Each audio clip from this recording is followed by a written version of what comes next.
안녕하세요.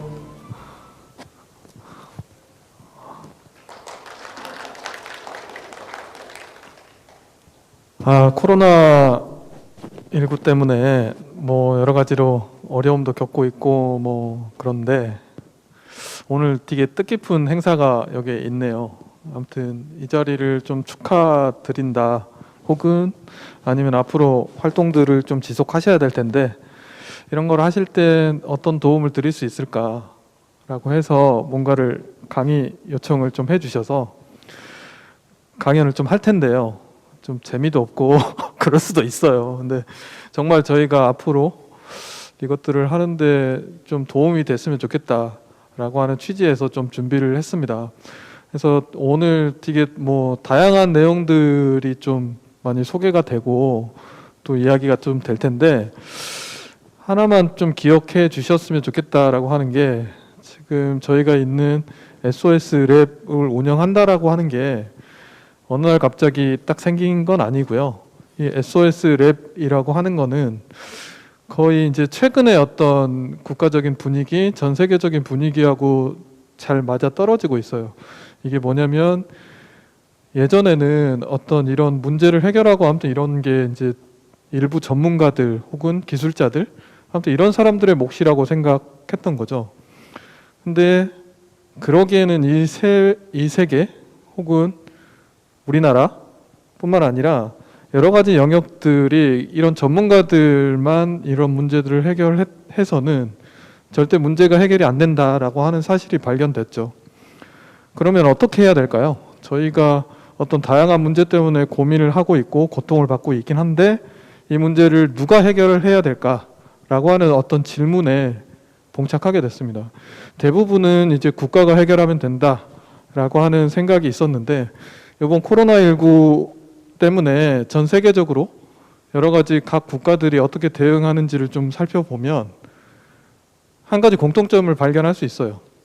국가가 아무리 열심히 무언가를 한다고 하더라도 국민들이 그걸 납득하지 않으면 절대 그 방향으로 문제 해결이 되지 않는다라고 하는 거고요. 아무리 좋은 솔루션을 국가에서 만든다고 하더라도 국민들이 그걸 체감하지 못하고 그걸 제대로 사용하지 않으면 절대 어떤 국가적 문제를 해결할 수 없다라고 하는 거죠. 그리고 코로나19를 떠나서 우리는 직면한 또 하나의 문제가 있죠. 2050년까지 저희가 현재 고통받고 있는 기후위기 문제를 생활 속에서 해결하지 않으면 지구의 생태계는 영원히 고쳐지지 못하는 형태로 멸망이라는 말까지는 좀 그런데 다음 세대한테 전달해주는 어떤 형태도 남지 않는다라고 하는 문제가 있습니다. 그러니까 여러분들이 지금 고민하고 계시는 여러 가지 문제들이 있겠는데 이게 과연 지구의 기후위기 문제들을 해결할 수 있는지를 매칭해야 되고 그리고 지금 오늘 SOS 랩에서 테마로 잡고 있는 것도 대기 환경 개선입니다. 그리고 대기 환경을 개선하기 위한 다양한 방법들이 있을 수 있죠. 그리고 우리가 실천할 수 있는 것도 여러 가지가 있습니다. 근데 그게 단지 하나의 방법으로 해결할 수 없다라는 사실은 너무나 잘 알고 계실 거예요. 우리가 어떤 대중교통을 이용한다든지 여러 가지 어떤 일들을 할 수 있는데 결국은 그건 기후위기에 대처하는 어떤 모습으로 연결되지 않으면 한번 하다가 말고 끝나고 이렇게 된다는 거죠. 결국 우리가 할 수 있는 이야기는 당장의 문제 해결도 중요한데 어떻게 하면 모든 국민들이 모든 사람들이 기후위기에 앞장서서 이 문제를 실천하고 지속할 수 있을까라고 하는 어떤 당면 과제가 있다라는 거죠. 오늘 제가 이제 소개해 드릴 내용들은 디지털 사회혁신 그리고 리빙랩입니다. 디지털은 도대체 뭐고 사회혁신은 뭐고 리빙랩이 뭘까? 이 세 가지 단어들도 굉장히 생소할 수 있는데 이게 사실 생소한 개념이라기보다는 우리가 실천하고 있지 않다라고 하는 어떤 증명이기도 하겠죠. 저는 전북 디지털 사회혁신센터라는 곳을 운영을 하고 있습니다. 그리고 전주대학교에서 학생을 가르치고 있는 사람입니다. 저는 한 5년 전부터 리빙랩과 사회혁신에 관심을 갖고 어떻게 하면 다양한 분야에서 시민들이 자유롭게 어떤 사회 문제를 해결할 때 참여할 수 있을까를 연구하고 지원하는 역할을 해왔습니다. 오늘 설명드릴 내용들을 참고하시고 앞으로의 삶에서 여러분들이 이 문제만큼은 꼭 해결해야 된다라는 결론에 이르시면 참 좋겠다. 그럴 때 약간의 도움이라도 됐으면 좋겠다라는 생각으로 좀 쉽게 개념들을 짚고 넘어가도록 하겠습니다. 자, 디지털 소셜 이노베이션, 이게 디지털 사회 혁신이라고 하는 뜻의 줄임말이고요. 이걸 줄이면 DSI가 됩니다. 왜냐하면 디지털 기술을 활용해서 사회 문제를 해결해 보자 라고 하는 거고요. 이게 사회 혁신을 갖고 오고 결국 그 안에 리빙랩이 적용된다라는 뜻입니다. 일단 첫 번째, 그러면 DSI라는 거는 무엇일까? 갑자기 학교 강의 시간처럼 되는데 쉽게 넘어가도록 하겠습니다. 일단 디지털 사회혁신이라고 하는 말은 ICT 기반 사회혁신에서 시작합니다. ICT가 무엇의 줄임말인지 아시나요? 정보통신 기술의 줄임말입니다. 인포메이션, 커뮤니케이션, 테크놀로지의 줄임말입니다. 한마디로 정보통신 기술을 의미합니다. 그러니까 우리가 소위 말하는 디지털 기술을 ICT라고 이해하시면 될 것 같아요. 두 가지 방식이 있는데 하나는 디지털 기술이 사회를 바꾼다라고 하는 접근 방법이 있고요. 사회 혁신을 하는 데 있어서 디지털 기술은 반드시 사용돼야 된다. 두 가지 관점이 있어요. 여러분들은 어느 쪽으로 선택하실까요? 우리는 모두 스마트폰을 갖고 있고 스마트폰은 작은 컴퓨터입니다. 역사상 인류가 만든 컴퓨터 중에서 가장 사이즈가 작으면서도 가장 파워풀한 기계가 있죠. 그리고 이 스마트폰이 있기 때문에 스마트폰으로 할 수 있는 일이 엄청나게 많아졌습니다. 여러분들이 스마트폰을 이용해서 여러 가지 온라인 쇼핑을 하는 것부터 시작해서 누군가하고 소통할 때도 전부 스마트폰을 이용해서 하는 거죠. 그리고 스마트폰은 이 ICT 기술의 총집합체입니다. 그리고 스마트폰은 ICT는 우리 삶을 엄청나게 다른 방식으로 바꿔왔죠. 그러면 우리가 사회혁신을 하는 방식은 무엇일까요? 이런 ICT 방식을 사용하면 좀 더 사회혁신을 쉽게 하지 않을까라고 보는 관점입니다. 그리고 이걸 줄여서 요즘은 ICT가 가능한 사회혁신이라는 말보다는 디지털 사회혁신이라는 말을 많이 씁니다. 좀 더 쉽게. 그러면 ICT 기술은 무엇을 담보하고 있을까요?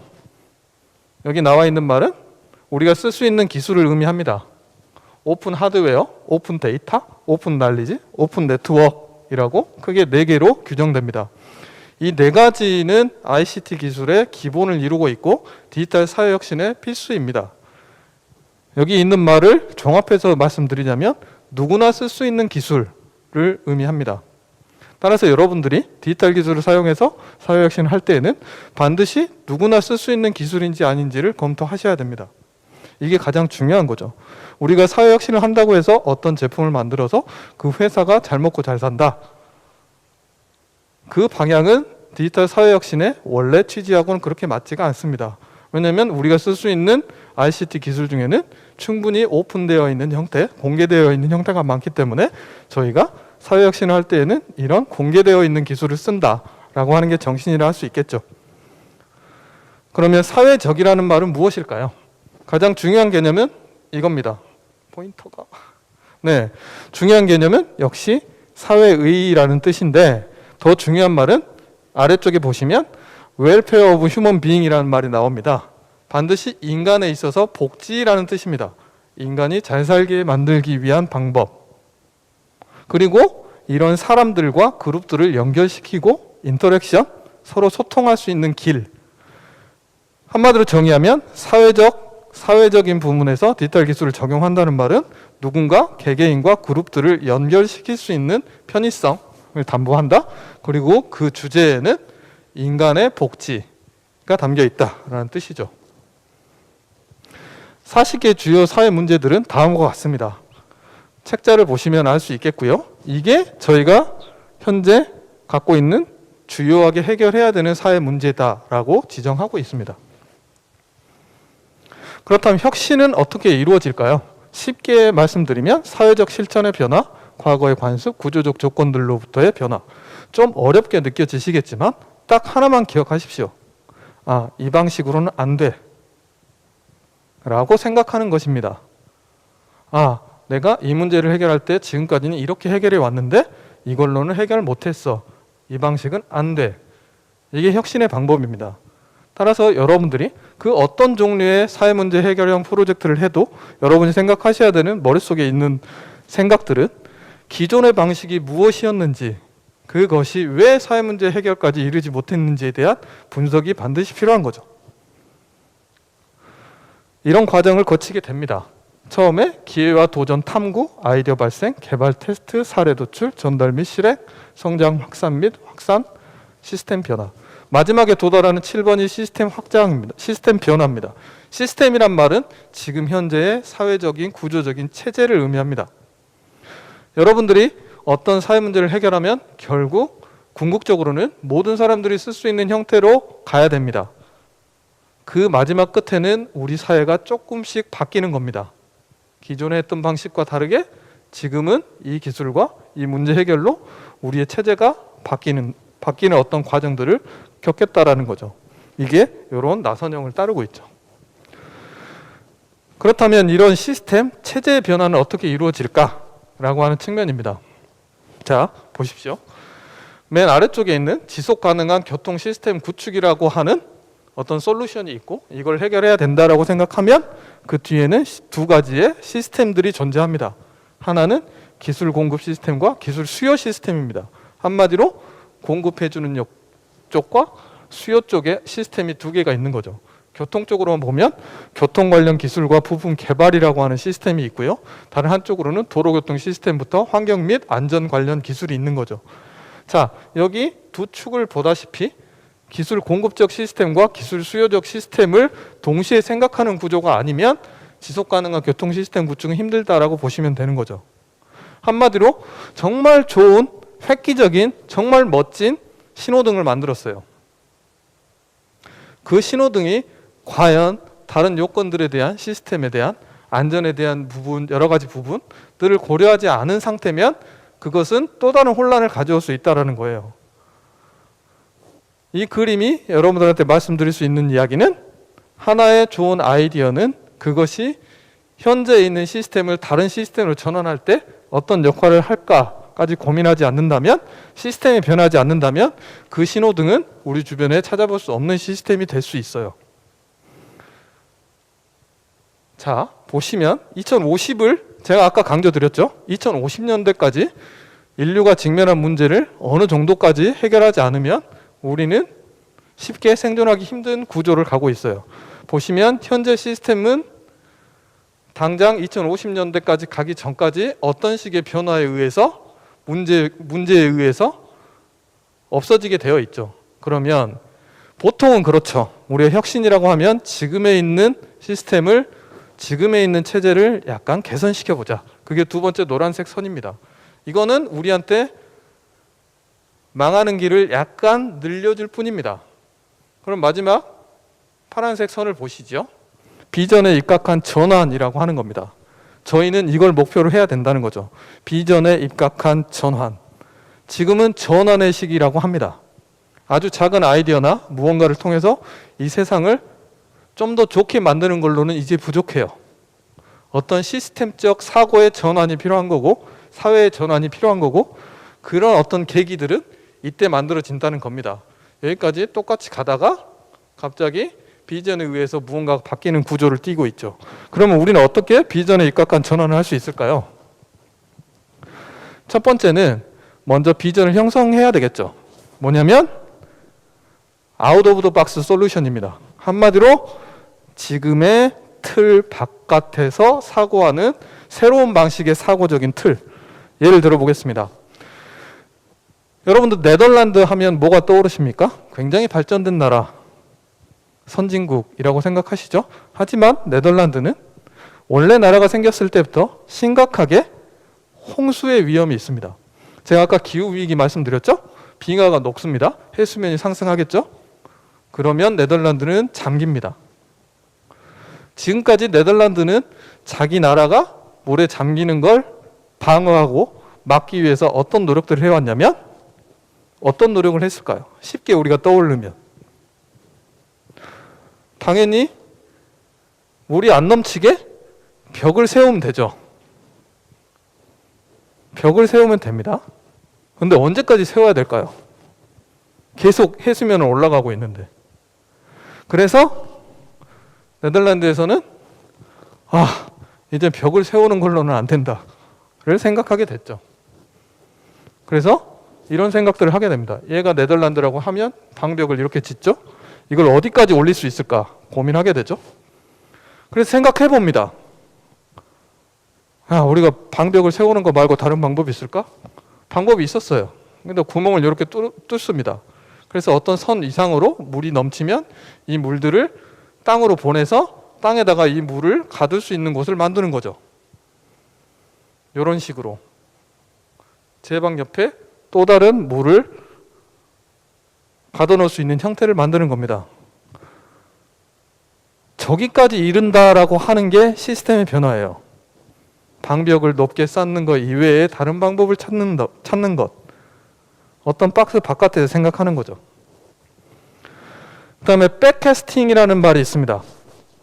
미래를 예측하는 게 아니라 지금으로부터 정확하게 2050년대에 우리는 어떤 삶을 살까를 생각하시고 그때 어떤 목표가 정해지면 현재로 돌아와서 그 목표를 도달하기 위해서 한 칸씩 나아가는 방식을 백캐스팅이라고 합니다. 방식은 이렇죠. 이때 우리는 정확하게 앞으로 한 30년에서 50년의 미래를 여러분의 어떤 테마에서 생각하시는 거예요.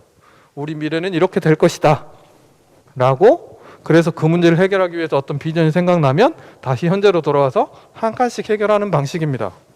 좀 더 쉽게 지속가능한 교통 시스템으로 전환을 한다라고 했을 때 여기 보시면 차량 오염물질 배출을 2030년대까지 90% 감소시킬 수 있는 교통 시스템으로의 전환, 이렇게 딱 못 박습니다. 8, 90% 감소시키기 위해서 다시 현재로 돌아오는 거죠. 2030년까지. 그러면 지금에서 앞으로 2년, 3년 앞으로는 뭐가 될까? 2050년대까지 환경적 부담을 95% 줄이는 지속가능한 가정 시스템으로 전환, 이런 걸 정해놓고 다 현재로 돌아와서 한 칸씩 해결하는 방식이죠. 자, 이거는 사회혁신 영역에서만 하는 일은 아닙니다. 백캐스팅이. 이를테면 회사에서도 같은 일을 합니다. 미래 뷰티 시장에 대한 연구를 시작합니다. 기존에는 과거의 데이터나 실적을 바탕으로 새로운 전략을 수립하고 시장을 창출한다. 옛날에는 지금까지 우리 회사가 뭐를 벌었는데 데이터가 어떻고 과거의 데이터를 이용해서 그때부터 개선을 하기 시작합니다. 아까 제가 말씀드렸죠. 비전에 입각한 전환이 아니면 문제 해결이 안 된다. 그 말은 과거에 있었던 것들을 분석해서 좀 낮게 개선하는 걸로는 부족하다. 그러면 무엇이 가능할까요? 2020년대 미래의 뷰티는 현재가 2020년이네요. 그러면 한 2000년대에 얘가 만들어졌다고 가정하고 2020년대 미래 뷰티는 어떻게 될까를 먼저 생각하고 2020년대에는 이렇게 될 거야. 다시 돌아와서 생각을 하는 거죠. 그랬더니 미래 시장을 조사해서 새로운 시장이 등장하고 아무튼 이런 연구들을 하고 미래 시장 개념을 구축하고 사업을 설계해서 브랜드 런칭해서 제품 개발하고 커뮤니케이션 하는 방식이죠. 여기서부터 시작한다는 게 중요합니다. 자, 여러분이 계신 그 곳, 그리고 여러분이 관심 있는 어떤 테마, 과연 지금으로부터 30년 후에는 그것이 남아 있겠습니까? 남아 있다면 어떤 모습일까요? 를 생각하는 것에서부터 프로젝트가 시작할 수 있다는 거죠. 자, 또 다른 거가 있죠. 또 네덜란드 사례예요. 에너지 소비와 온실가스 배출이 가장 크다라고 생각했어요. 그래서 비전을 설정한 게 저희가 지금 그런 고민들을 하고 있죠. 과연 대기 환경은 어떻게 하면 좋아질까? 그 원인을 누군가는 여기서 발견합니다. 소 한 마리를 키울 때 우리가 지금과 같은 육류 소비를 함으로 인해서 발생시키는 엄청나게 많은 오염물질이 있다는 사실을 발견하고 이들은 비전을 그렇게 세우는 거죠. 육류 소비를 40% 감축시킬 수 있는 사회, 이거를 앞으로의 30년 후에 우리의 모습이다라고 보는 거예요. 그러면 지금 우리는 육류 소비가 40% 감소된 삶을 살기 위해서는 무엇을 할까? 당연히 부족한 단백질을 보충할 수 있는 다른 식품들을 키워야 되겠죠. 고기를 조금이라도 덜 먹게 하는 게 대기 환경을 개선시키는 데 도움을 줄 거다라고 접근하는 거예요.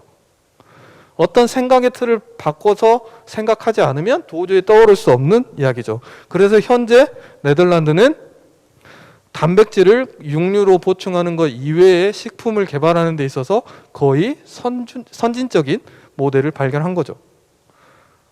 그 다음 남은 건 우리가 그것을 얼마나 잘 소비할 것이냐, 육류를 얼마나 대체할 수 있을까.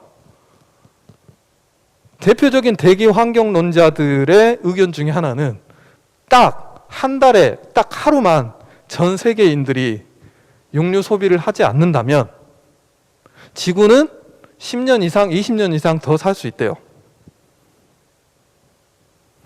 왜냐하면 축산업자부터 시작해서 모든 사람들이 우리는 생각하기에 열심히 소만 키우면 되고 돼지만 키우면 된다라고 생각하지만 그들의 방구 같은 거는 생각 안 하는 거죠. 방구가 중요한 게 아니라 그들이 먹는 사료, 그 사료를 생산하기 위해서 우리가 하는 모든 활동들, 우리가 생활 속에서 한 달에 하루만 고기를 쉰다면 달성 가능한 목표가 되는 거죠.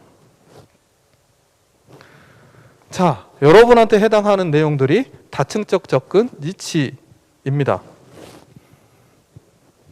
자, 니치라고 하는 건 무엇냐?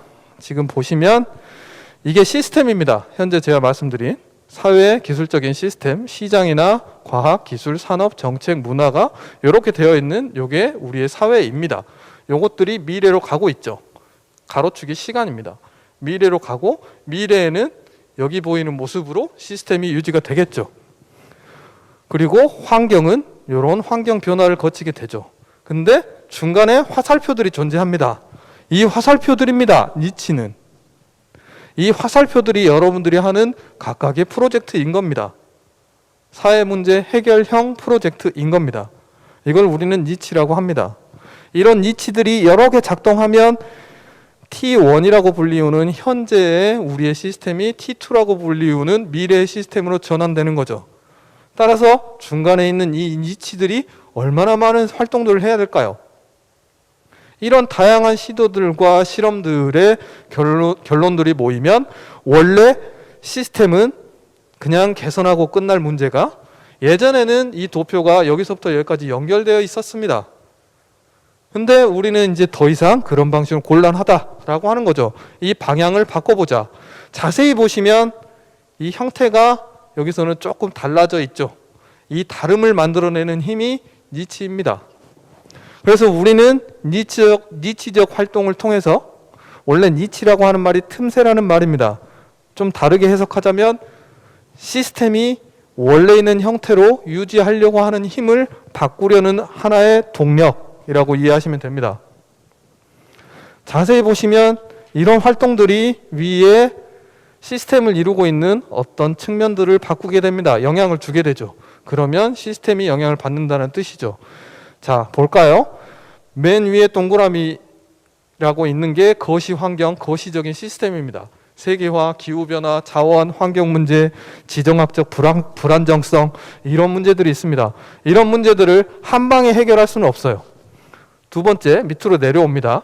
사회 기술 체제가 이 아래쪽에 해당하는 거죠. 이러면 여기에 매칭시켜서 화석 에너지 중심 생산, 소비 시스템 관련 제도, 에너지 소비 행동들이 있죠. 하지만 이건 역시도 우리가 실천하기에는 큰 범주입니다. 우리는 니치에서 할 수 있는 활동들은 재생에너지, 에너지 전략 행동, 저탄소 생활 양식, 이런 애들을 하는 겁니다.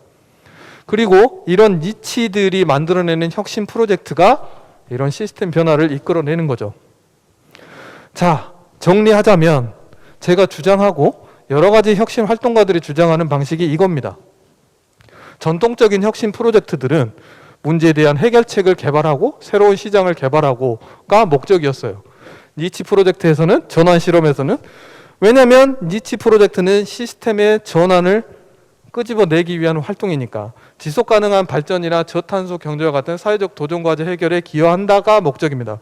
한마디로 어떤 문제를 해결하기 위해서 그 해결책을 개발한다로는 부족하다는 거예요. 왜냐하면 그 문제가 해결됐다 그래서 그것들이 원래 지고 있었던 시스템을 바꿀 수 있는 게 아니기 때문에 그래요. 따라서 우리는 지속 가능한 형태로 문제 해결이 가능한 형태의 무언가를 지향해야 된다는 거죠. 그래서 성격과 목표도 약간 차이가 있습니다. 자세히 보시면 이렇게 되어 있죠. 우리가 하는 작은 활동들, 니치적인 활동들, 이것들이 위에 사회 시스템들을 구축합니다. 여러 가지 변형된 형태. 지금 저희는 열심히 이런 활동들을 하고 있는 단계예요. 하지만 이 활동들이 모였을 때 위에서 어떤 시스템의 변화 역시도 스케일업이라고 하는 방식으로 스케일이 한 단계 높아지는 어떤 과정에 있는 거죠. 자, 그러면 여러분들이 각각의 프로젝트를 진행할 때 무엇이 가장 좋을까? 어떻게 하면 우리는 니치 프로젝트를 제대로 하고 제대로 비전에 입각한 시스템 전환을 이끌어낼 수 있을까? 쪽으로 넘어가 볼게요. 가장 중요한 건 획기적인 아이디어가 아니다라고 하는 거는 제가 말씀드렸어요. 문제 해결을 하기 위해서 정말 획기적인 솔루션을 개발한다. 그걸로만큼은 안 돼요. 그것 역시도 의미가 있겠지만 그것으로는 니치 활동이라고 보기 힘듭니다. 따라서 반드시 여러분들이 어떤 프로젝트를 하시든 제일 중요한 거 몇 가지만 알려드리겠습니다.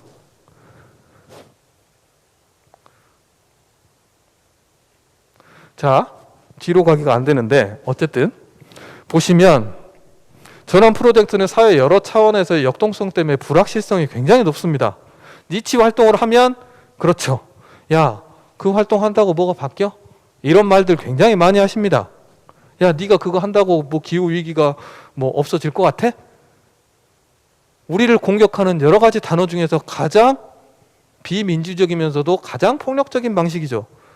네가 그거 한다고 뭐가 바뀔 것 같아? 그럼 우리는 반대로 물어봐야죠.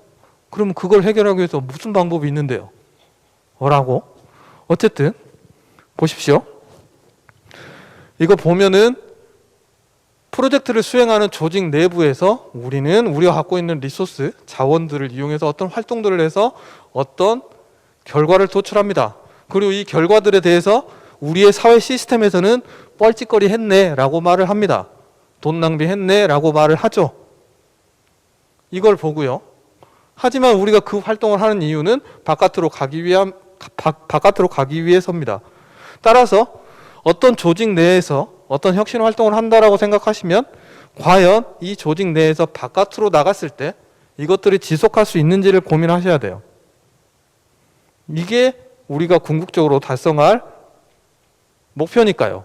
이게 아니라 어떻게 하면 우리는 우리 조직 바깥으로 연결시킬 수 있을까?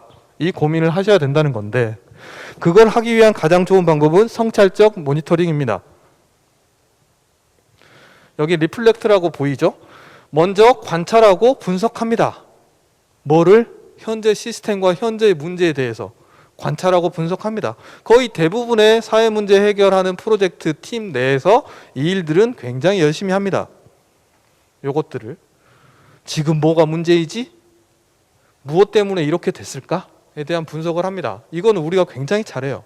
그 다음 단계로 우리한테 필요한 거는 성찰하는 거예요. 리플렉트. 우리한테 반영을 해보는 겁니다. 이 분석 결과가 맞는지. 그런 다음에 어떤 아이디어를 내서 우리한테 적용해보는 겁니다. 그래서 가장 중요한 단계는 리플렉트입니다. 과연 우리가 정의한 문제가 진짜 우리가 깨닫기에 정말 훌륭하고 괜찮은 모델인지 아닌지 우리의 삶에 직접적으로 연결시켜 보는 거예요. 성찰적 모니터링의 특징들은 이처럼 우리가 생각했고 분석한 결과에 대해서 우리 삶으로 끌어들여서 생각하는 능력입니다. 가장 핵심 질문 이것입니다. 지금까지 우리는 모니터링을 하고 평가할 때 이것만 물어봅니다. 당신은 일을 제대로 하고 있습니까? 일을 잘하고 있습니까? 라고 물어봅니다. 조직 내에서. 너는 너의 역할을 충분히 잘했어? 라고만 물어봅니다. 그것이 어떤 성과를 냈어? 라고 물어봅니다. 거기에 너무 익숙해져 있죠. 하지만 성찰적 모니터링은 이렇게 물어봐야 됩니다. 당신은 지금 하고 있는 일이 올바른 일입니까? 우리가 세운 목표와 비전에 맞춰서 당신이 지금 맡고 있는 이 일이 올바른 일이냐를 계속 물어봐야 됩니다. 지금 우리가 쓰레기 분리수거 시스템을 개선하는 데 있어서 당신은 당신의 삶으로 끄집어 들어와서 그것들이 제대로 동작하기 위한 무언가를 했느냐라고 끊임없이 물어봐야 된다는 거예요. 내가 올바른 일을 하고 있는가? 이걸 물어보면 내가 올바르게 올바른 일을 하지 못했다라고 생각되는 거는 거의 대부분이 제도적인 측면입니다. 시스템적인 문제. 정말 나는 이렇게 하고 싶은데 이걸 못하게 만드는 방법들이 너무 많아, 이 세상에. 그러면 우리가 진짜 해야 될 일은 그것들을 깨부수는 일을 해야 되는 겁니다. 왜 이게 올바른 일을 우리가 하는데 이걸 못하게 막는 것이 무엇인지를 발견하고 그걸 해결하는 게 문제 해결입니다. 사실은. 그 시스템을 개선시키는 데까지 연결시킬 수 있는 유일한 힘은 우리가 하고 있는 이 프로젝트가 나의 삶에 제대로 정립돼서 가는데 방해하는 요소가 뭐가 있는지를 성찰적 모니터링 해야 된다는 거죠. 다음으로 넘어가면, 그러면 이렇게 성찰적 모니터링 기반의 프로젝트를, 니치 프로젝트를 진행한다라고 생각하시면 이제 나오죠? 아까 제가 모두에 말씀드렸던 디지털 사회혁신, 디지털 기술을 이용하고 리빙랩을 이용하고 이런 방식을 통해서 여러분들이 하는 프로젝트에 도움을 받을 수 있겠죠. 여기까지 넘어가고 그 다음으로 넘어가기 전에 제가 다시 한번 당부드리고 싶은 이야기는, 여러분들은 어떤 사회 문제를 해결하기 위해서 어떤 조직이 필요합니다. 어떤 개인이 필요할 수도 있고 어떤 조직이라고, 팀이라고, 프로젝트 팀이다라고 부를 수 있어요. 그 팀에서 여러분들은 우리가 할 수 있는 일을 관찰하고 찾습니다. 관찰하고 찾은 다음에 그 다음 액션이 중요합니다. 이것이 나한테 얼마나 시급한 문제이냐라고 스스로한테 성찰해야 됩니다. 물어봐야 되는 겁니다. 그것이 아닌 문제들은 당장 여러분들이 해결하지 않아도 되는 문제이거나 여러분이 해결할 수 없는 문제일 가능성이 굉장히 높습니다. 한마디로 여러분이 평소에 기후위기에 대해서 충분히 위기감을 느끼지 않은 상태에서는 기후위기라고 하는 문제를 해결하기 위한 아주 작은 프로젝트도 여러분은 하실 수가 없다는 뜻이에요. 기후위기 운동을 하고 있는 고등학교 학생들이 광화문 앞에 나가서 난 오늘 학교 안 나가고 기후위기에 대한 운동을 할 거야 에 대해서 심정적으로 동감하거나 공감하지 않으면 여러분들은 기후위기를 해결할 수 있는 아주 작은 아이디어도 낼 수 없는 상태인 거죠. 그렇습니다. 과연 나는 이 문제를 올바른 거다라고 생각할 수 있는지에 대해서 성찰적 모니터링을 하셔야 된다는 거죠. 그 다음의 이야기입니다. 대한민국 과학기술 미래 전략 2045라고 하는 거를 국가에서는 발표했습니다. 살짝 브리핑을 드릴게요. 아무튼 이러저러한 이런 사회를 만들고 싶어 합니다. 우리나라는. 자료집에 보시면 충분한 내용들이 들어가 있을 테니까 좀 보시면 되고요. 보시면 재밌는 그래프입니다. 이거는 뭐냐면 이 분홍색은 최선의 대응 전략을 수립해 적극 노력할 경우에 해결 가능한 문제, 그리고 현재 대응 전략에 큰 변화가 없을 경우에는 어떻게 될 거냐라고 물어봤더니 이런 답변이 나왔습니다. 자, 분홍색이 제일 낮은 케이스가 환경오염입니다. 최선의 대응 전략을 수립해 적극적으로 노력해도 해결 안 된다는 뜻이에요. 소득 불평등도 마찬가지예요. 사회적 신뢰도 마찬가지고 재난재해도 마찬가지예요. 따라서 이 파란색, 현재 우리가 하고 있는 걸 완전히 시스템적으로 재전환해서 크게 바꿔버리지 않으면 화면이 꺼지네요. 네, 바꾸지 않으면 절대 해결할 수 없다라는 문제예요. 이렇게 이해하셔야 돼요. 소득 불평등, 사회적 신뢰, 환경오염, 재난재해, 삶의 만족도 같은 것들은 현재의 방식으로 안 된다라는 그래프입니다. 2045년까지 우선적으로 해결해야 되는 문제 상위가 환경오염, 인구 감소, 일자리 감소, 경제성장 둔화, 삶의 질 전화, 아무튼 이런 애들입니다. 그리고 8가지 질문에 대해서 각가지 개선 방향을 냈죠. 한 번씩은 읽어보시겠지만 그렇게 중요한 내용은 없습니다. 시스템 전환을 논하지 않기 때문이죠. 이러저러한 것들을 잘 정리해 놨습니다. 한번 보십시오. 참고 자료로 사용하세요. 그러면 각 나라들은 어떨까요? 각 나라들도 여러 선진국들에도 이 문제에 대해서 대응하기 위해서 각가지 노력들을 합니다. 영국부터 프랑스까지. 일본도 마찬가지고요. 보시게 되면 특히 일본 같은 경우에는 전략을 2030년까지 해결해야 되는 과제를 4개 전략 분야로 제시. 이게 아까 말씀드렸던 비전 형성이죠. 이동, 생산 및 구매, 건강 유지 및 평생 활동, 생활, 정책은 이와 같고 미국도 비슷한 방식이죠. 중국 역시도 마찬가지고요. 각가지 노력들을 하고 있는 거죠. 한번 요것만 싹 볼까요? 도전 과제는 기후변화, 재난재해, 감염병 등 인류의 생존을 위협하는 요인에 대처한다. 이게 도전 과제예요. 온실가스 감축과 기후변화 적응 및 기상조절 예측. 우리나라에서는 이미 이 문제를 해결하기 위해서 엄청난 자금을 쓰겠다는 뜻이에요. 그리고 세상은 바뀌었습니다. 제가 모두에 말씀드렸죠? 저것은 예전에는 전문가들이 해야 되는 일이라고 생각했습니다. 국가연구기관들에서 합니다. OECD 국가 대비해서 우리나라가 이런 문제를 해결하기 위해서 R&D에 투자하는 비용이 어마무시합니다. 탑 3급이에요. 국가에서 한 해 쓸 수 있는 예산 중에서 이렇게나 많은 돈을 쓰고 있습니다. 근데도 우리나라는 문제 해결에 그닥 효과적인 나라는 아니었습니다. 전문가들을 욕하고 싶은 생각은 없습니다. 세상이 그만큼 바뀌었다는 거예요. 그래서 정신 차렸어요. 우리나라가. 한 2년 전부터 그럽니다. 야, 니네 기술 개발할 거야? R&D 자금 받고 싶어? 그럼 사회 문제 해결해.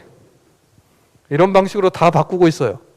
과기정통부에서 매해 엄청난 돈의 R&D 자금을 줄 때 이렇게 단서를 붙입니다. 우리의 도전 목표에 맞는 전 세계가 해결해야 되는 문제 중에서 당신의 연구 개발이 어디에 해당하는지 증명해. 라고 말을 하는 거죠. 그리고 그 증명하는 방식 중에 하나가 국민들이 이 문제에 공감을 충분히 하고 있는지 아닌지 니네가 알아와. 그렇지 않으면 니네한테 돈 안 줘. 이렇게 된 거예요. 그래서 여기 있는 SOS랩 같은 것들이 만들어진 겁니다. 하루아침에 바뀐 게 아니죠. 적어도 국가 R&D 사업에 있어서만큼은 시스템적 전환이 일어난 거죠. 아, R&D 자금 받으려면 이제 시민들과 함께 문제를 발견해야 되겠다라고 생각하게 된 거죠. 우리 지역으로 내려와 보겠습니다. 그렇다면 우리나라처럼 수도권에 서울에 집중되어 있는 이런 사회에서 과연 지역은 무엇을 할 수 있을까? 과연 지역이 글로벌한 문제를 해결할 수 있을까? 해결할 수 있습니다. 왜냐하면 아까 제가 말씀드렸죠? 니치 프로젝트를 하기 때문이죠. 지역에 있는 문제는 결국 시스템 전환을 통해서 국가적 혹은 글로벌적 문제를 해결할 수 있기 때문에 그렇죠. 여러분이 생각해야 되는 문제 중 하나는 이겁니다. 우리 지역은 특히 이런 특징과 해결해야 될 문제가 있습니다. 를 생각하시면 됩니다. 어렵죠? 기후위기에 대처하는 전라북도 사람들이 할 수 있는 일을 이야기하려면 기후위기 대처에 우리 전라북도가 어떤 일을 해왔고 어떤 걸 할 수 있으며 어떤 것 때문에 피해를 보고 있는지를 아셔야 된다는 뜻이죠. 특히 우리가 이 문제로 고통받는 이유에 대해서 관찰하고 이것이 내 문제인지를 짚어봐야 된다는 거죠. 지역에는 여러 가지 리빙랩 네트워크가 있습니다. 리빙랩은 생활 속의 실험실이라고 하는 어떤 실제로 눈에 보이는 공간 혹은 눈에 보이지 않는 공간을 통해서 어떤 사회 문제를 실험하고 해결하는 방법론을 의미합니다. 이쯤 가서는 리빙랩이라는 말이 이제는 좀 보편화된 단어가 됐으면 좋겠는데 아직까지 생소하시겠죠. 리빙랩은 여러분이 이 테이블에 앉아있게 만든 힘이기도 합니다. 시민들이 문제를 생각하고 이 문제 해결을 하기 위해서 갖가지 전문 기술을 갖고 있는 사람과 시스템을 갖고 있는 사람들끼리 모여서 문제를 해결하는 방식을 의미합니다. 그래서 어떤 중간 결과물을 실제 삶 속에다가 적용시켜서 모니터링하고 관찰해서 성찰적 모니터링을 거쳐서 그 다음 단계로 넘어가는 걸 뜻하는 거죠. 부산에서는 부산 리빙랩 네트워크가 있습니다. 대구에서도 비슷한 방식의 일들을 하고 있죠. 자료를 읽어보시면 우리도 열심히 하고 있다는 사실을 알고 있을 겁니다. 경남에서는 지역사회 혁신과 리빙랩이라고 하는 형태로 갖가지 사회 문제를 해결하고 있고요. 전북은 전북 리빙랩 네트워크라고 하는 게 구축되어 있습니다. 각 모든 기관들이 모여서 어떤 종류의 사회 문제를 해결할 때 협력할 수 있는 구조를 갖고 있죠. 대학교는 어떻습니까? 대학교에서도 갖가지 리빙랩 사례들이 있습니다. 전주대학교 역시 전주대 지역혁신센터라고 하는 곳에서 리빙랩 프로젝트를 매년 진행하고 있습니다. 사례를 약간 더 들어가서 설명드릴게요. 전주대학교에서는 함께가 더 나은 지역사회, 지역주민과 상생을 위한 동행이라고 하는 비전을 설정합니다. 그리고 사회적 가치를 실현하는 지역 혁신가를 양성시키겠다. 대학의 역할을 통해서. 그래서 여러 가지 방식을 시작하는 거죠. 맨 아래쪽에 보이는 글로벌 아젠다라고 보이는 걸 발견하실 겁니다. 책자에 보시면 총 17가지의 목표가 설정되어 있죠. 이거를 지속 가능한 발전 목표라고 유엔에서 선정한 목표입니다. 이거는 우리가 2050년대까지 반드시 이 17가지 문제에 대해서는 정말 신경 쓰고 케어하자라고는 하는 의미에서 지정한 거죠. 따라서 전주대에서는 이런 글로벌 아젠다를 받아다가 수업과도 연계시키고 프로젝트도 진행한다는 뜻이죠. 방식은 어떨까요? 문제 정의하고 프로토타입 만들어서 창업까지 연결시키는 그런 구조를 띠고 있다. 수업도 하고 교내에서 실험도 하고 전주시 지역을 확대하고 소셜벤처 연계해서 비즈니스까지도 하겠다. 이런 목표를 담고 있죠. 하지만 아직 초창기라서 끝까지 제대로 돌아가는 모델을 지금 현재 열심히 만들고 있는 중입니다. 대학교도 변하고 있다는 것이죠. 수업 시간에는 한 과목의 이야기지만 수업 시간에는 여기 보이는 것처럼 혼자 보내는 시간이 많은 치매 초기 염려 노인들을 위한 스스로 쉽게 실천할 수 있는 치매 예방 일상 더하기 플러스 프로그램 키트 개발, 이런 주제로 수업을 진행합니다. 그리고 학생들이 낼 수 있는 여러 가지 아이디어를 통해서 현재 치매를 예방하고 치매 문제에 대해서 더 들어가 보고 어떻게 하면 우리가 니치 프로젝트로 만들 수 있을까에 대해서 연구하고 개발합니다. 물론 실험 단계에 있죠. 전주시 사회혁신센터를 다 아실 겁니다. 전주에는 전주시 사회혁신센터라고 해서 행안부의 자금을 받아서 지자체의 자금과 더해서 만들어진 공간이 있죠. 최근에 새로운 건물이 하나 만들어져 있습니다. 바로 시청 옆에 있죠. 누구나 쉽게 지역 문제 해결에 도전하는 전주시라는 비전을 갖고 있죠. 별로 마음에 안 듭니다. 미션은 전주시 사회혁신센터는 지역 문제 해결을 통한 시민들의 다양한 시도를 지원한다. 전주시민 누구나 참여하는 사회혁신의 대중화를 촉진한다. 연결과 협력하고 다양성을 존중한다. 그래서 사회혁신가를 양성해서 컨퍼런스도 열고 스쿨도 열겠다. 이런 주제로 한 2년 정도 활동 중에 있습니다. 의제를 발굴하고 활동을 지원하고 시민혁신 활동을 지원하고 커뮤니티를 활성화합니다. 세대 구성을 보면 재미있습니다. 20대와 30대의 활약이 두드러지고 있습니다. 역시 지금의 이 문제 사회 활동을 하는 데 있어서 20대, 30대의 동참은 그들의 미래를 위해서도 반드시 필요한 일이다라고 하는 사실을 발견하게 되는 거죠. 제가 저 나이 때쯤이었을 때는 저는 그냥 앞으로 뭘로 돈 벌어서 어떻게 쓰고 살지만 생각하면 됐어요. 근데 저 같은 세대가 있었기 때문에 지금 세대는 그렇게 살지 못합니다. 그게 저의 반성이고 기성세대들이 지금의 세대들한테 가져야 되는 태도다라고 생각합니다. 지금의 세대들은 자기네들이 고민을 해야 겨우 지구 생태계를 유지할 수 있는 삶을 살고 있기 때문에 그렇죠. 그들의 활동을 적극적으로 지지해야 됩니다. 그들의 터전을, 그들의 생태계를 제대로 된 것으로 가꾸기 위해서 기성세대들이 할 수 있는 일에 앞장서야 되는 거죠. 2018년도 기준 총 3천여 명이 참여했고 여러 가지 활동들을 합니다. 1번부터 11번, 18번까지 다양한 프로젝트들이 진행되고 있고요. 인터넷에 들어가 보시면 얼마나 다양하고 얼마나 괜찮은 것들을 했는지를 알 수 있습니다. 그리고 이런 프로젝트를 추진할 때 가장 중요하게 생각하는 게 리빙랩 방식입니다. 문제를 발견한 사람이 그 문제를 해결하기 위해서 누군가와 함께 노력한다 라고 하는 측면이죠. 그러면 지역에서 할 수 있는 리빙랩은 무엇일까? 생활 속의 문제들을 발견하고 해결하여 지역의 힘을 회복하자. 생활 문제를 발견하고 공동체를 활성화하고 지역을 회복하자. 저는 이게 부족하다라고 생각합니다. 아까 제가 말씀드렸듯이 비전이 필요합니다. 미래에 나는 어떤 미래를 보고 있는지에 대한 세팅 값이 필요합니다.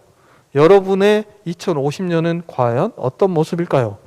여러분 팀의, 여러분 조직의 2050년대의 사회의 모습은 무엇일까요? 지금 내가 하고 있는 일들이 2050년대에는 어떤 모습일까요? 그게 결여되어 있죠. 그게 기반돼야 됩니다.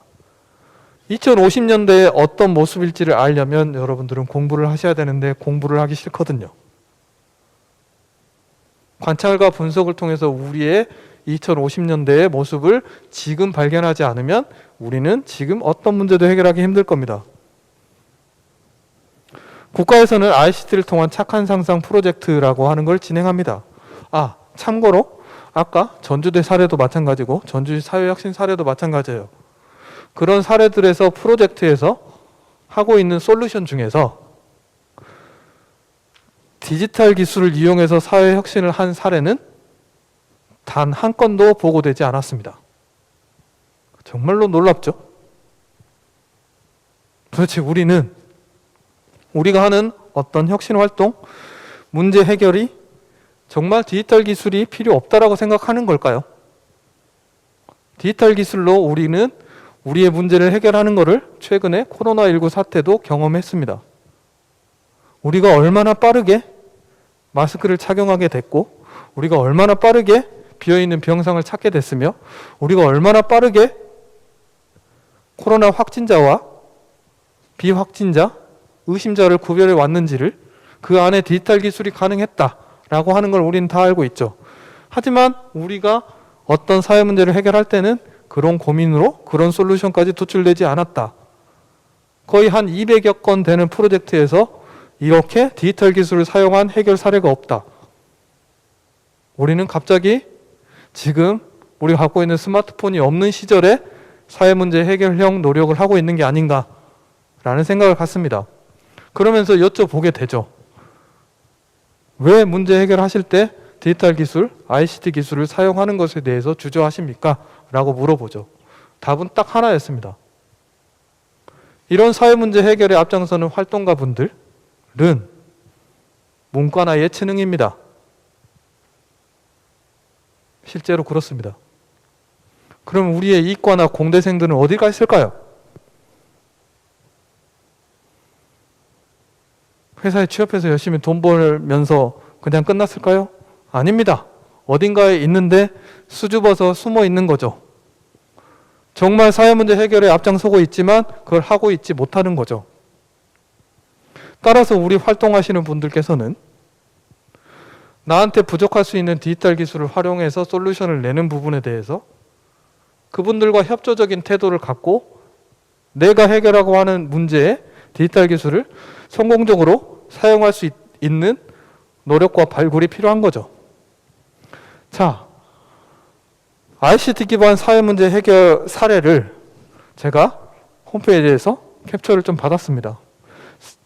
생활 밀착 돌봄 시스템, 무장애 여행, 관광지, 길 안내 서비스, 소통 플랫폼. 한 번씩 쫙 제목만 읽어보신다고 해도 얼마나 다양한 활동들이 우리 동네에서만 잠깐 실험하고 끝나는 방식이 아니라 디지털 기술을 활용해서 얼마나 다양한 사람들이 모여서 문제를 해결했는지 알 수 있을 겁니다. 자, 제가 있는 전북 디지털 사회혁신센터는 이런 물음에서 생겨나게 됐습니다. 이 역시 정부 지원 사업이죠. 근데 다행스러운 거는 지역에서 그러면 사회혁신 활동들을 하시는 각가지 단위 그리고 각가지 프로젝트, 각가지 그룹들한테 어떻게 하면 디지털 기술을 쉽게 사용할 수 있을까? 아까 제가 말씀드렸듯이 어떻게 하면 문과와 이과의 차이를 줄일 수 있을까? 이런 노력으로 생겨났습니다. 우리가 디지털 기술을 사용한다라고 하는 말은 뭐냐면 보다 쉽게 문제 해결을 할 수 있는 가능성이 디지털 기술에는 있을 수 있다. 가정형이죠. 훨씬 빨리 결과를 볼 수도 있다. 자, 마스크 대란이 있었을 때 마스크 대란을 불과 일주일 만에 잠재우게 만들었던 건 어떤 이과생이 국가와 함께 만든 작은 앱이었습니다. 작지만 큰 앱. 그렇죠? 얼마나 그 앱 때문에 우리가 영원히 해결하지 못할 것 같은 문제들을 일주일 만에 해결했던 거죠. 정부가 비축한 마스크를 어디다 주면 되는지를 데이터로 만들고 그 데이터를 적정한 형식으로 분산하고 사람들이 그 앱을 통해서 어딜 가서 마스크를 구매할 수 있게 만드는 어떤 의미에서 보면 굉장히 간단한 구조죠. 하지만 이걸 할 수 있는 나라와 이걸 쓸 수 있는 나라와 이걸 만들지 못하는 나라, 이걸 쓰지 못하는 국민들은 나눠지게 되죠. 다행히도 우리는 전자였습니다.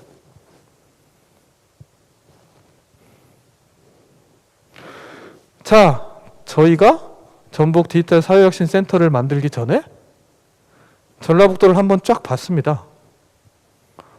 ICT 관련된 인력들이 우리는 빠지지 않아요. 다른 시도에 비해서. 근데 왜 사회혁신 활동에는 디지털 기술이 쓰이지 않을까를 봤고 그 차이가 저는 디지털 사회혁신 운동을 하시는 분들이 디지털 기술에 대해서 너무 어렵게 생각하신다. 스마트폰을 쉽게 사용하시면서 디지털 기술을 자신의 프로젝트에 도입하는 데는 너무 어렵게 생각한다. 아니, 어렵습니다. 코딩을 어떻게 합니까? 적어도 내가 어떤 솔루션을 내고 어떤 프로젝트를 할 때 이것이 있었으면 좋겠다 라는 생각까지 만드는 것도 꽤 괜찮은 일입니다. 그러면 그걸 도와주실 수 있는 분들은 있기 때문에 그렇죠. 근데 이제 더 난리예요. 이제 여러 가지 사회 문제 해결하는 활동들을 하시는 시민단체들에서는 기존의 캠페인이라든지 이런 운동 방식 이제 비대면 방식으로 바뀌어서 어떻게 하실 겁니까? 사람들한테 이 의제에 관심 좀 가져달라라는 말을 어떻게 하시겠습니까? 엄청나게 많은 사람들이 모여서 우리는 뭔가를 합니다라고 캠페인하고 안내할 수 있는 그런 시대가 저물어 버렸어요. 어느 날 갑자기. 그러면 앞으로의 우리의 활동들은 어떻게 바뀌어야 될까요? 시민단체는 도대체 어떻게 캠페인을 하고 어떻게 운동을 해야 될까요? 유일한 솔루션은 디지털 기술을 사용하는 겁니다.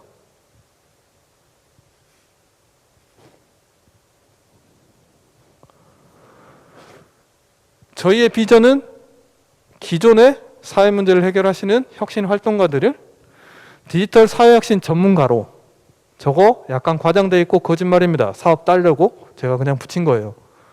말고 적어도 이런 디지털 기술은 쓸 수 있겠구나를 알 수 있게끔 하자.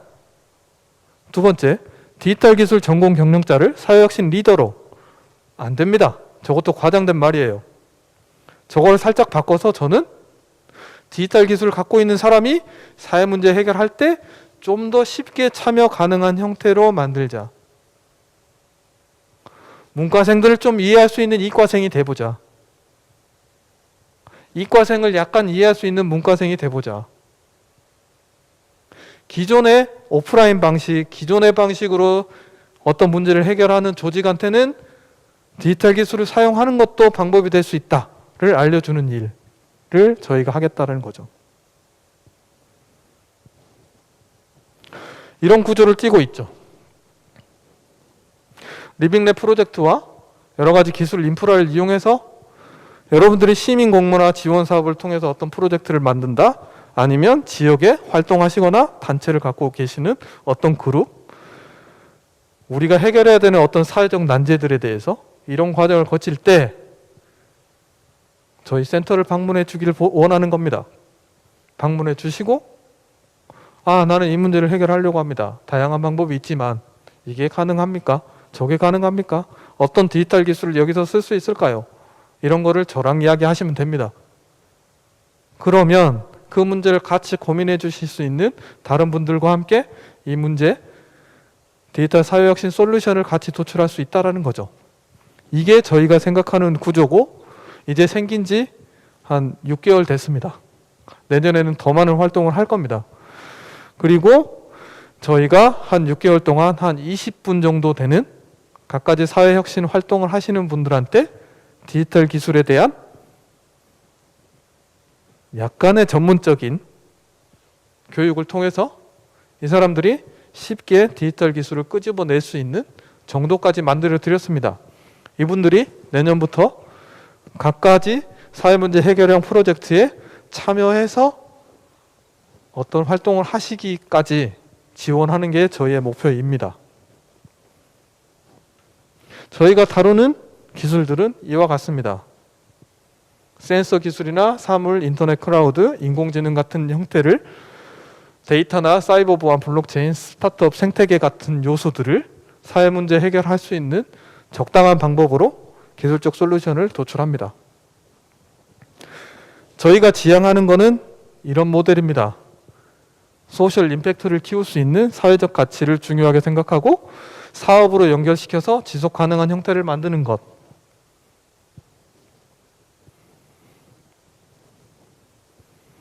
저희가 금, 토, 일 이렇게 3일 동안 하루 8시간씩 정말 빡세게 한 3개월 동안 한 200시간 정도, 정말 이거를 뭐라 그러죠? 집중 마스터 코스죠. 아무튼 이런 걸 통해서 20명이 생겼습니다. 저한테는. 앞으로 2021년도에는 지역의 여러 가지 사회 문제들과 이슈들, 그리고 17개의 지속 가능한 발전 목표, 그리고 리빙랩 프로젝트를 만들어서 디지털 솔루션들이 더 많이 적용되길 바라는 마음으로 2021년도를 좀 활기차게 DSI가 전라북도, 전주에서 훨씬 더 활성화될 수 있도록 여러 가지 노력을 좀 해보도록 하겠습니다. 시간이 어느 정도 지났는지 모르겠지만 거의 끝날 때가 됐나요? 이미 시간이 확 지났네요. 네, 지금까지 숨가쁘게 좀 달려왔고, 사실은 이 개념들을 좀 더 디테일하게 더 들어갈 수도 있는데, 여러분 머릿속에 딱 한 가지만 기억을 해주셨으면 제가 이제 바라는 게 없을 정도인데, 여기 앉아 계신 분들이 어떤 분인지 제가 잘 모릅니다, 사실은. 근데 여러분들이 여기서 제 강의를 듣고 여러 가지 활동들을 하신 다음에 다시 돌아가시면 여러 가지 사회 문제를 해결하기 위한 어떤 프로젝트에 참여하실 거다라는 생각이 들고, 실제로 그런 일들을 지금 하고 계실 수도 있고요. 그런 거 하실 때 한번 생각해 보십시오. 나는 왜 이 프로젝트를 하고 이것을 해야만 2050년도가 됐을 때 우리가 좀 나아질 수 있는 방향에 대해서 그리고 일을 잘해야 되겠다라는 생각을 조금 낮추셔도 돼요. 이것이 진짜 올바른 길이야 라는 생각으로 조직이 단단해질 수 있는 그런 시간들을 좀 보내셨으면 좋겠다. 이게 제 당부드리는 이야기입니다. 아무튼 들어봐 주셔서 감사합니다.